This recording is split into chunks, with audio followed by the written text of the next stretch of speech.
جب ہم لیونارڈو ڈا وینچی کا نام سنتے ہیں تو ہمارے ذہن میں مونا لیزا ابھرتی ہے، سیاہ لباس میں ملبوس خاتون کی پینٹنگ جس کی مسکراہٹ کی ایک دنیا دیوانی ہے۔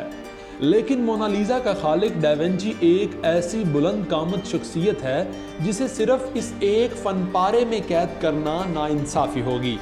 در حقیقت ڈا وینچی نے اپنی پوری زندگی میں صرف 20 کے قریب ہی فن پارے بنائے تھے، جن میں سے مونا لیزا کو آفاقی شہرت حاصل ہوئی۔ لیونارڈو ڈا وینچی کو اگر ہر فن مولا کہا جائے تو غلط نہ ہوگا۔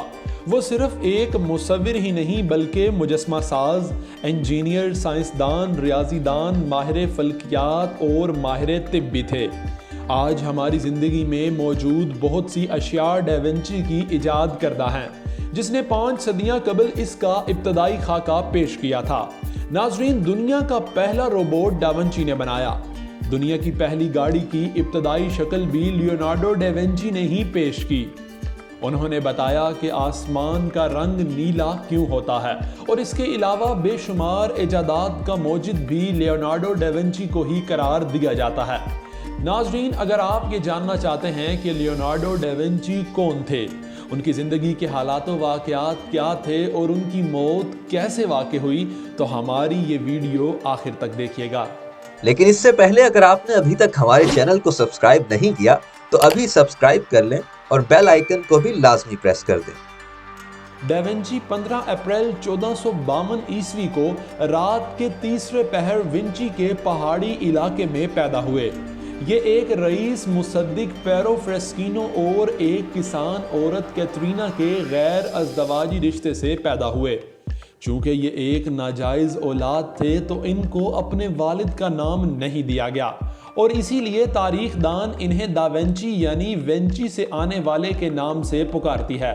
لیونارڈو کی ابتدائی زندگی کے بارے میں تھوڑا ہی معلوم ہے۔ کہا یہ جاتا ہے کہ عمر کے پہلے 5 سال انہوں نے ایونچیانو کے گاؤں میں اپنی ماں کے ساتھ گزارے۔ 1457 عیسوی کے بعد وہ اپنے والد، دادا دادی اور چچا کے ساتھ فرانچو کے گھر میں رہے، جو وینچی کے چھوٹے شہر میں تھا۔ ان کے والد پیرو نے بعد میں البیرا نامی ایک 16 سالہ لڑکی سے شادی کر لی۔ البیرا نے لیونارڈو کو ماں کی کمی محسوس نہ ہونے دی اور ان سے بہت محبت کی۔ البیرا کی نوجوانی میں ہی وفات ہو گئی، اور جب لیونارڈو 16 سال کے ہوئے تو ان کے والد نے دوبارہ شادی کر لی۔ لیونارڈو نے لاطینی، ہندسہ اور ریاضی میں ایک غیر رسمی تعلیم حاصل کی۔ بعد کی زندگی میں لیونارڈو نے صرف بچپن کے 2 واقعات ہی زیر قلم کیے ہیں۔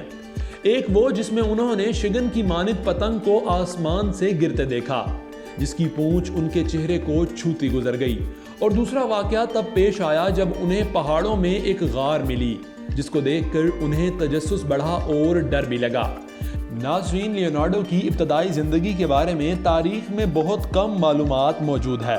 کہا یہ جاتا ہے کہ جب وہ 15 سال کے تھے تو ان کے والد نے انہیں ویروشکو کی شاگردی میں دے دیا، جہاں معروف ورکشاپ میں انہیں مصوری، مجسمہ سازی کے ساتھ ساتھ ٹیکنیکل اور مکینیکل فنون پر بھی دسترس حاصل ہوئی۔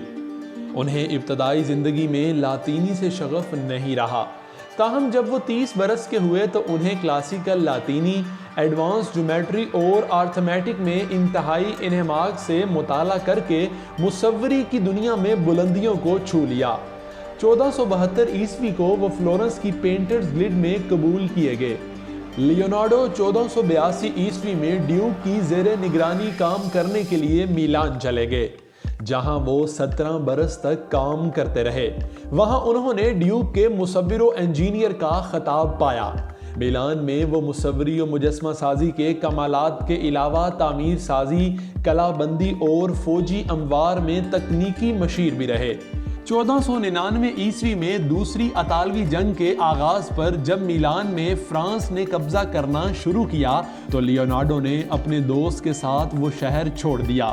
میلان سے وہ وینس آ پہنچے، جہاں انہیں بطور ملٹری آرکیٹیکٹ اور انجینئر تعینات کیا گیا تاکہ وہ بحری حملوں میں شہر کے دفاع کے لیے حکمت عملی واضح کریں۔ انہوں نے دشمن کی پیش قدمی روکنے اور محفوظ رہنے کے لیے بند باندھنے کا مشورہ بھی دیا۔ 1500 عیسوی میں وہ وینس سے اپنے آبائی وطن فلورنس آن پہنچے تو عوام نے والہانہ استقبال کرتے ہوئے کہا کہ ہمارا معروف فرزند فلورنس آ گیا ہے۔ 1502 عیسوی کے موسم سرما میں وہ بطور سینئر ملٹری آرکیٹیکٹ اور جنرل انجینئر سیزر کی خدمت میں حاضر ہوئے۔ اسی دوران انہوں نے پورے اٹلی کا دورہ بھی کیا۔ 1503 عیسوی میں ایک اور انجینئرنگ پروجیکٹ پر کام کرنے کے لیے وہ فلورنس واپس لوٹ آئے۔ اسی سال لیونارڈو نے میورل پینٹنگ پر انعام پایا۔ اسی عرصے میں وہ اپنی مشہور زمانہ پینٹنگ مونا لیزا پر کام بھی کرتے رہے۔ مونا لیزا کی پرسرار مسکراہٹ آج بھی دنیائے مصوری کے لیے انتہائی کمال فن کا عکاس ہے۔ ڈاونچی نے اپنی تحریروں سے اہل فن و دانش کو بتایا کہ علم کے بغیر فنی مشق لا حاصل ہے۔ جو ریاضی سے واقف نہیں وہ میرے فن کی جزیات نہیں پا سکتا۔ ان کی ڈرائنگ اور اسکیچز نے موجودہ سائنس و ٹیکنالوجی کی عظیم ترقی و توسیع کو ممکن بنایا۔ انہیں یونیورسل جینیس کے القابات سے بھی یاد کیا جاتا ہے۔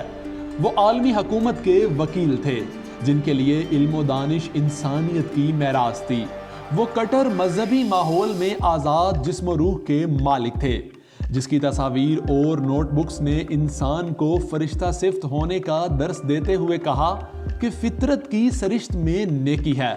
مصوری کے فن و رموز پر ان کی باتیں آج بھی مصوروں کے لیے مشعل راہ ہیں۔ 1513 عیسوی کے سیاسی حالات سے مجبور ہو کر 60 سالہ لیونارڈو ڈاونچی ایک بار پھر میلان پہنچ گئے اور وہاں سے اپنے مصور شاگردوں کو ساتھ لیے روم آئے۔ اس وقت روم میں عظیم فن ترویج پا رہا تھا۔ رافیل پوپ کے نئے کمروں کو مصوری کے شاہپاروں سے سجا رہے تھے۔ مائیکل اینجلو نے پاپ جولس کے مقبرے کا کام مکمل کر لیا تھا۔ 65 سال کی عمر میں لیونارڈو فرانس کے نوجوان بادشاہ فرانسس اول کی خدمت میں آئے۔ فرانس میں قیام کے دوران انہوں نے کم تصویریں بنائیں اور ان کی زیادہ تر توجہ مرکزی سائنسی تحقیق رہی۔ ناظرین، آپ کو یہ بتاتے چلیں کہ دنیا کا سب سے پہلا روبوٹ لیونارڈو ڈاونچی نے ہی بنایا تھا۔ یہ روبوٹ لکڑی، چمڑے اور پیتل کا بنا ہوا تھا جو خود سے بیٹھنے، ہاتھ ملانے، منہ کھولنے اور بند کرنے کی صلاحیت رکھتا تھا۔ 4 صدیوں بعد امریکی خلائی ادارے ناسا نے اپنا خلائی روبوٹ اسی طرز عمل پر بنایا۔ ڈاونچی کو اڑنے کا بے حد شوق تھا اور اس نے پہلی بار ہیلی کاپٹر بنانے کی کوشش بھی کی۔ وہ اسے مکمل تو نہ کر سکا، لیکن اپنے نوٹس میں یہ ضرور بتا گیا کہ اس طرح کی اڑنے والی چیز کس طریقے سے کام کرے گی۔ یہی نہیں، اس نے پیراشوٹ کا خیال بھی پیش کیا جس کا مقصد اس وقت پائلٹ کی جان بچانا تھا۔ 26 سال کی عمر میں ڈاونچی نے گاڑی کی ابتدائی شکل بھی پیش کی۔ یہ ایک ریڑھا تھا جو خودکار طریقے سے چل سکتا تھا۔ اس نے اپنے گھر ہونے والی دعوتوں کے کھانوں کو محفوظ کرنے کے لیے ایک ایسی مشین بھی بنا دی تھی جو کھانے کو ٹھنڈا رکھتی تھی۔ اس ابتدائی ایجاد کی بدولت آج بڑے بڑے فریج ہمارے گھروں میں موجود ہیں۔ ڈاونچی نے ایک بار ایک بوڑھے شخص کے انتقال کے بعد اس کے دل کا آپریشن کیا۔ تب اس نے پہلی بار دل کی شریانوں کے مریض کے بارے میں لکھا۔ اس کی یہ پہلی تشخیص آج لاکھوں افراد کی جانیں بچانے کا سبب ہے۔ ڈاونچی کے ہاتھوں کے لکھے نوٹس اکثر و بیشتر سامنے آتے رہتے ہیں، جس سے اندازہ ہوتا ہے کہ اس ذہین شخص نے کس قدر ایجادات کے بارے میں سوچا تھا۔ یہ بھی کہا جاتا ہے کہ ممکنہ طور پر اس کے نوٹس میں کسی ایسی شے کا خیال بھی ہو سکتا ہے جو اب تک ایجاد نہ کی جا سکی ہو۔ 1509 عیسوی میں ڈاونچی نے ایک مقالہ لکھا جس میں اس نے وضاحت کی کہ آسمان کا رنگ نیلا کیوں ہوتا ہے۔